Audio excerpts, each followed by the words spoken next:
Hello, my name's Willow and I'm 29 years old. I've been married to my husband Andy for the past 5 years. We met when we were in our freshman year in college. We hit it off really well and we began dating almost immediately after we met each other. Andy is quite literally the most perfect man. He cares for me in a manner that no one else has, and we have this deep connection that I don't think I'll ever be able to have with anyone else other than him. We got married almost immediately after we graduated. We knew that it was only going to be each other for the rest of our lives. Our wedding was truly something magical. It was pretty small, but it only included the most important people in our lives. Of them were our mothers, Jane, my mother, and Mona, Andy's mother. Both of us came from single mother households. Andy's father passed away when he was young, and Mona never found it in herself to be with another man. So growing up, it was always only Andy and his mother, Mona.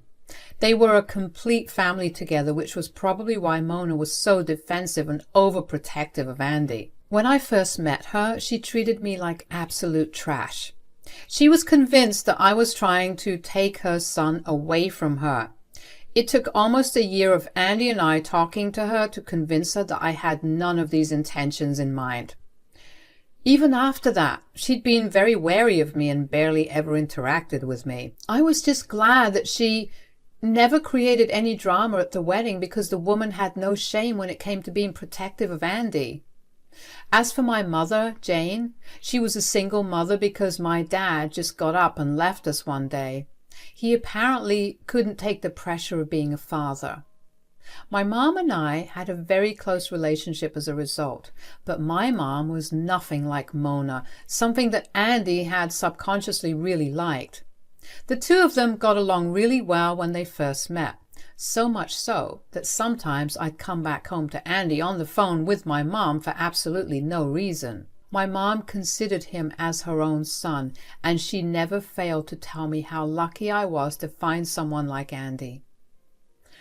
After we got married, my son realized that we never had a formal family get-together. So she invited Mona, Andy, and me to her beach house that was just a 4-hour drive away from town. We were going to stay there for a week. Andy and I were very excited about the trip. Mona, on the other hand, was a little standoffish about the whole thing. I was kind of worried about how Mona would react to Andy and my mom's relationship, because she had a track record of being jealous for no reason. But as the day of the trip to my mother drew nearer, I slowly forgot about all my worries. I was just excited to spend time with my mom and about spending time on the beach. The entire drive over to my mom's, Mona was entirely silent. She barely spoke to either Andy or me, no matter how hard we tried to engage her in conversation. We eventually did let it go and tried to make the best of the long drive. We finally arrived at my mom's place in the afternoon, just in time for lunch. My mom greeted us at the door. "Hi, Jane, how's everything going?" "Oh, everything's great, sweetie. How was the drive over?" "It was good." "Sure, but it was really long, although I must say, you have a beautiful house, Jane." "Oh, thanks. I hope it'll be comfortable enough for the 3 of you." "Oh, I'm sure it will." "Great. Are you guys tired? Because I hope you aren't too tired for some food." "Oh, God, no. We're starving." "Good. I made you some lovely lunch.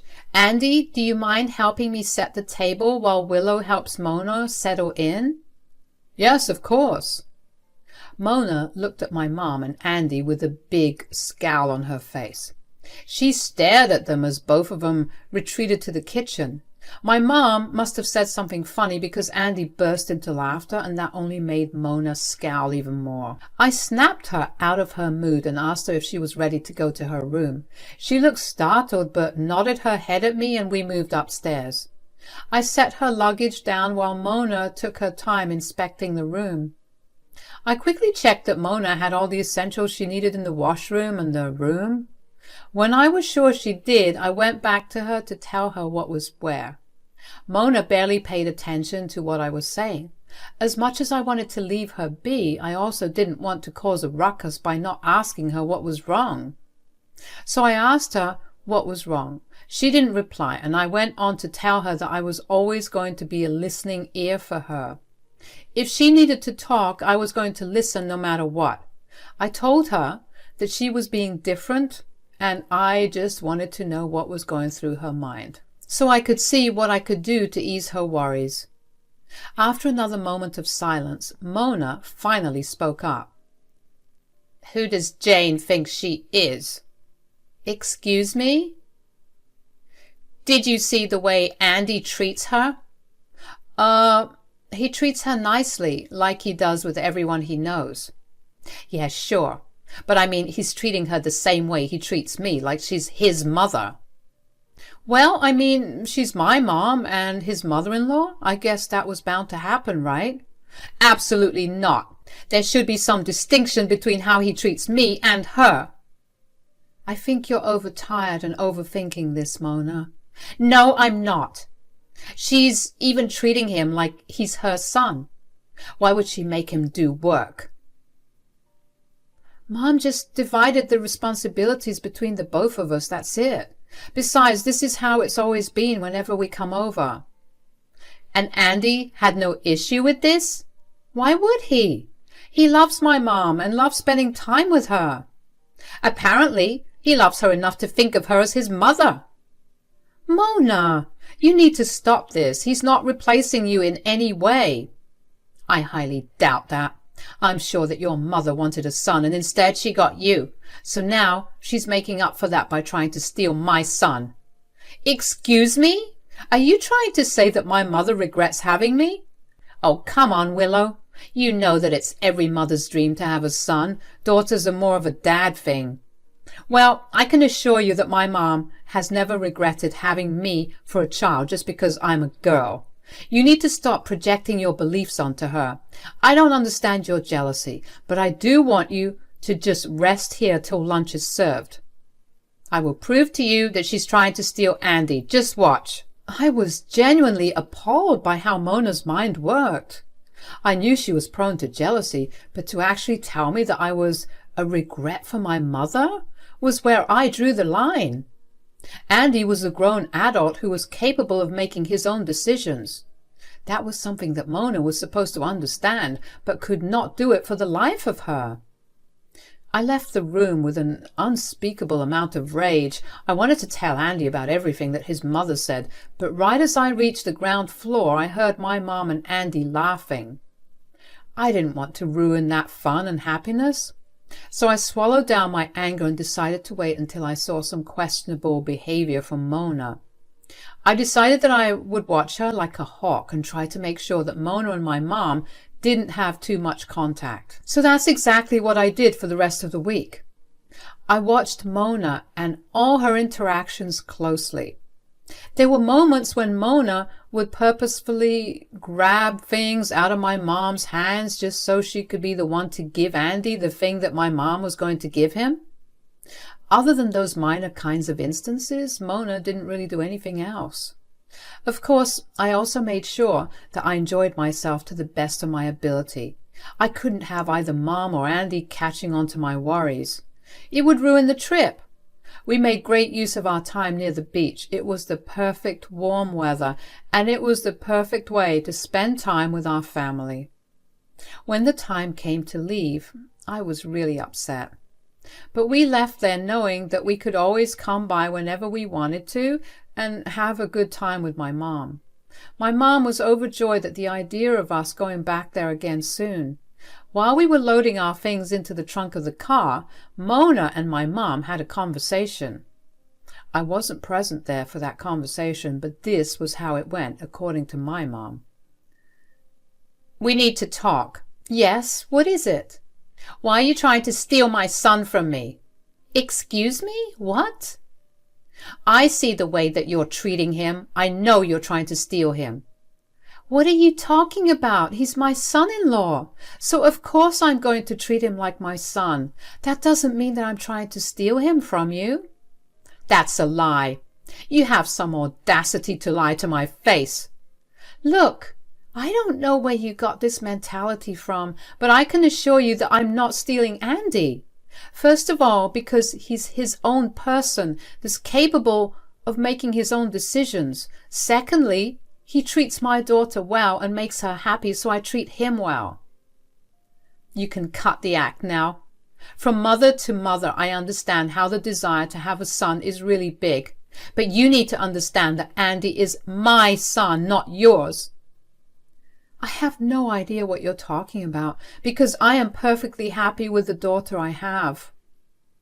Clearly, you're going to keep acting like you don't understand what I'm saying, but I will tell you that if I actually catch you trying to steal Andy from me ever again, I will make your life miserable. Mona, I mean this in the nicest way possible, but you need to stop being insecure that Andy's trying to replace you. He's a good man and you've raised him right.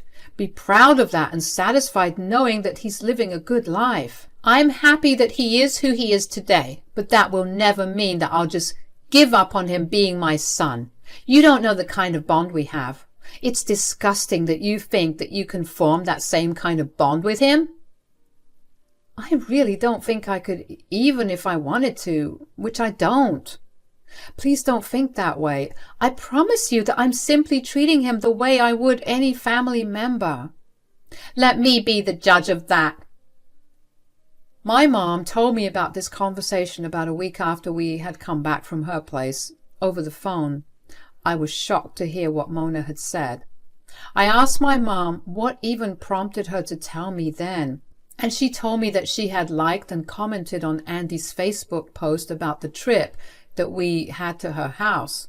After that, Mona texted her on Facebook and asked her to unlike Andy's post and delete the comment because she was disgusted at how obvious my mom was with her attempt to steal Andy from her.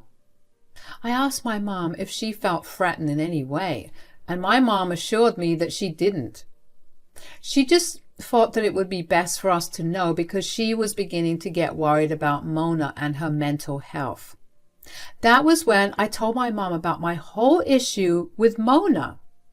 My mom was very sympathetic about everything I went through, but she was very happy that throughout it all, Andy stood up for me. My mom and I stayed on that call for about an hour before I finally came back to bed. Andy looked concerned and worried, and I briefly considered whether it would be right to tell him about what Mona had been doing. But when he asked me what was wrong, I knew that I could not, in good conscience, lie to him about it. Why did Jane call? Is everything all right? She's fine, but apparently before we left that day, my mom and your mom had a pretty heated conversation. What? About what? Why is Jane telling you about it now? My mom didn't think it was her place to say anything until your mom sent her a message today regarding their conversation. What did they talk about that was so bad? Weren't they getting along pretty okay?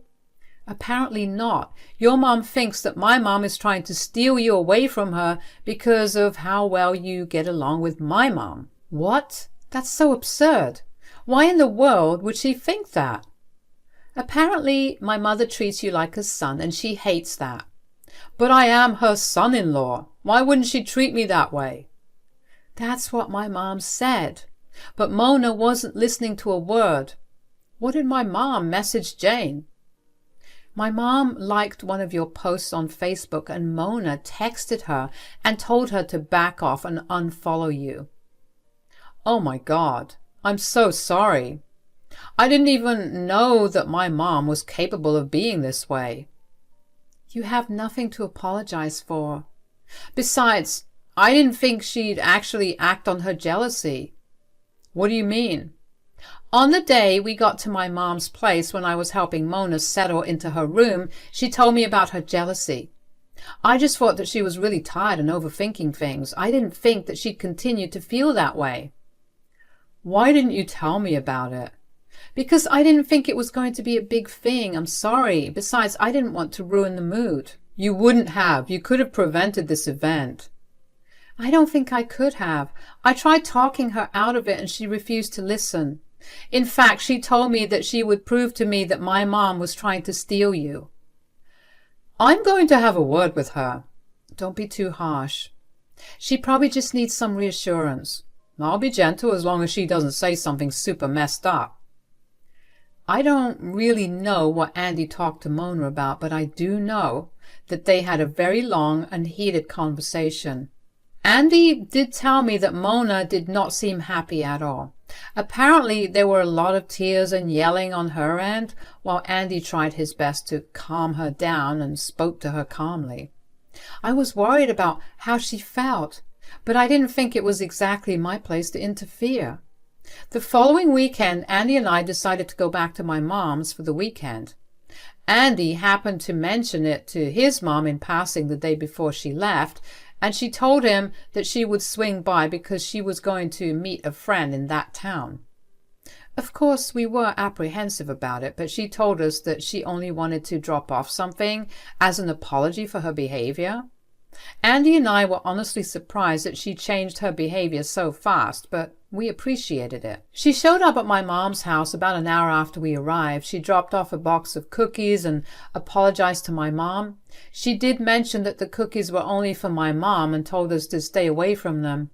We just thought that she was being a bit possessive and trying to overcompensate for her mistake, so we didn't take the warning too seriously.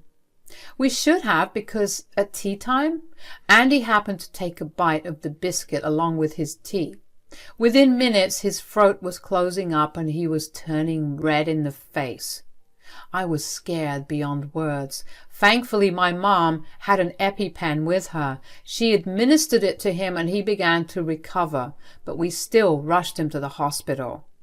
Since Mona was in town, I thought it would be appropriate to have her come down to the hospital too. She showed up crying. "Oh my God, what happened?" "Nothing big, don't worry. He just had a severe allergic reaction. Thankfully, my mom had an EpiPen and we were able to reduce its effects before it could get so severe." "What did he eat? He's allergic to soy." "Yes, Mona, I know. But as far as I know, he didn't eat any soy." "Tell me, did he eat the cookies I gave your mother?" "Yes." "You dolt! Why did you let him eat the cookie?" "Huh? Why?" "The cookies contain soy in them." "What? Why would they contain soy? My mother's allergic too." "That's exactly what I wanted. I wanted her to suffer for making me suffer so much." "What the hell is wrong with you? Do you even know how humiliating it is to have your own son speak to you as if you were some disgusting person? Sure, that's rough, but that does not give you any right to try to poison my mother. You know what? You need to leave." "But I want to see my son." "You leave now, or I'll tell him what you did and he'll have you thrown out. This isn't over yet." I was beyond shocked and disgusted with Mona's actions. I couldn't believe that she was actually trying to hurt my mother over something that she had only imagined in her head and made herself feel insecure about. This time, I didn't think it was right to hide this from Andy, so as soon as he was feeling better after being discharged, I told him about it. Needless to say, he was furious. He invited Mona over to our place to talk. When she showed up, she looked like she was super worried. "Sweetie, are you okay?" "Cut it out, Mom. I know what you did." "Oh, honey, I only did it to protect you." "From whom, Jane? If anything, she's been the one that's motherly and caring towards me the past few days. You didn't even try to call me." "Yes, because I wanted to see you in person." "I don't care. What you did was vile and disgusting. How could you possibly try to do something like that to Jane?" "She was stealing you from me. That was a lesson she needed to learn. Look at the way you were beginning to speak to me, as if I was no one special to you." "Have I done something to you to make you feel as if I don't care about you, or that you're easily replaceable, other than talking to my mother-in-law in a nice manner?" "No, but you talking to Jane is more than enough to show me that you're slowly leaving me." "Mom, that would never happen. Willow and Jane told you to drop it and not think about it like that."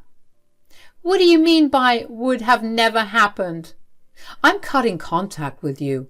I cannot bear to even look at you right now." "What? No, please. Those cookies were not meant for you. You can't be mad at me for it."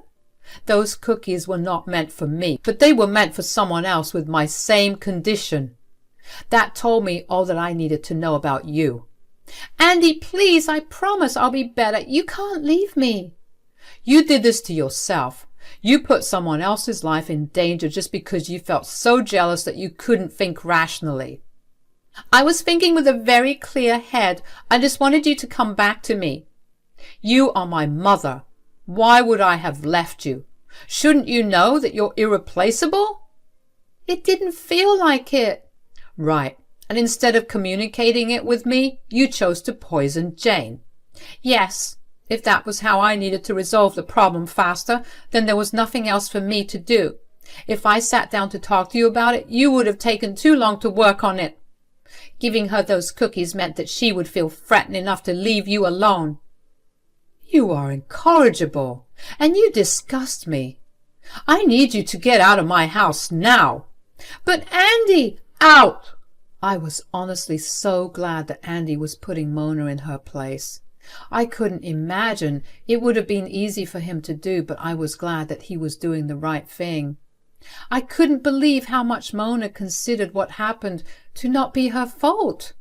It was crazy to see her not even understand how she could have not only killed my mother, but her own son as well. After that, Mona kept trying to text and call us, but we blocked her and removed her from all our social media accounts.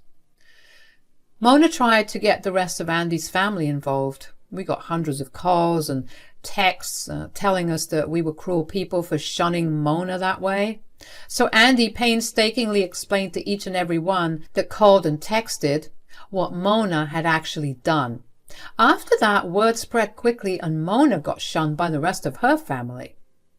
I don't really know what Mona's up to right now. My mom and I sometimes do remember her and laugh a little to ourselves because of how ridiculous she had been. Andy and I also have a laugh at it, although I do know that deep down inside he misses his mother. He's in therapy to deal with everything, and he's slowly coming out of it and growing. I'm so grateful for everyone in my life, and it would have been tragic if something happened to either Andy or my mom. I'm glad everything worked out in the right manner. Thank you for listening to me.